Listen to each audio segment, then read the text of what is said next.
Something really big is happening next door to Disneyland in California.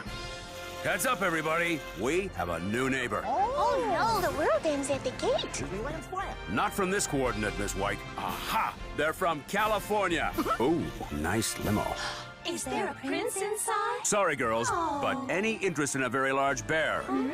Introducing Disney's California Adventure. A whole new theme park filled with the fun and adventures of California. Right next door to Disneyland, where the magic began. Let's go see him. Easy, big guy. Nobody likes a nosy neighbor. Disney's California Adventure, opening February 2001.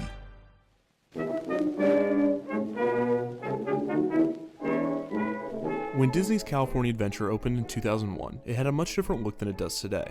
While the park has become a mishmash of various properties, the original focus of California Adventure was California itself, highlighting the best parts of the state in a similar manner to the pavilions in Walt Disney World's Epcot.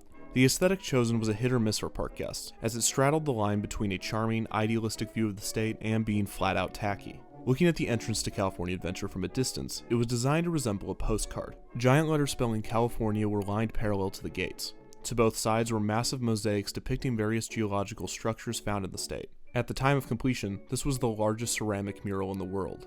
Between these stood a mock-up of the Golden Gate Bridge that actually served as a functioning bridge for the Disneyland monorail, though it never made a stop inside the park.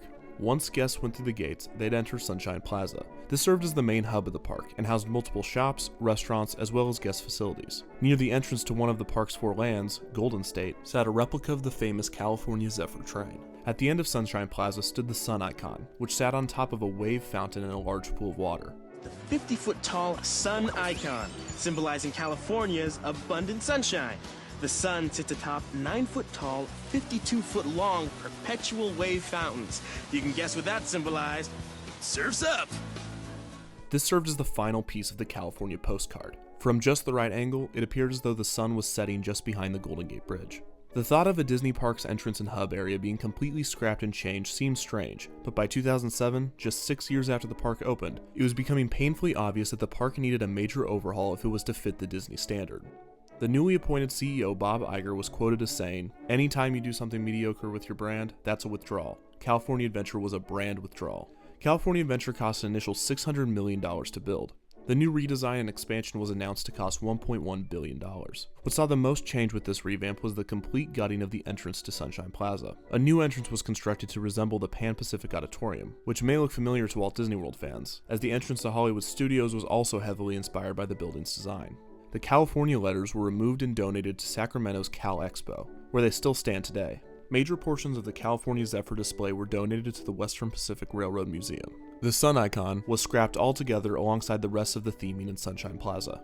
In June 2012, the new land, Buena Vista Street, officially opened to park guests. This is a much more immersive area themed to 1920s Los Angeles. The new centerpiece is a replica of Carthay Circle Theater, most known for hosting Snow White and the Seven Dwarfs world premiere in 1937. Storytellers, a statue depicting Walt and Mickey in the 1920s, stands in the center of the street. The new land serves as an ode to the Los Angeles Walt stepped foot in when he first came to California, and is part of a larger effort to create more cohesive theming for Disney's California Adventure. But we'll just have to see how this actually works out. Sir, he's in. Buzz Lightyear confirming. There is indeed a neighboring park. Easy, Buzz. Heads up. I see their leader. Greetings, 100-foot grizzly bear. I comment. A giant apparatus is lifting entire families, and alien life forms are everywhere. Hey, you want to go for a spin? That's it! Somebody has to go in there! Any volunteers? I volunteer! You've got to head on over to Disney's California Adventure.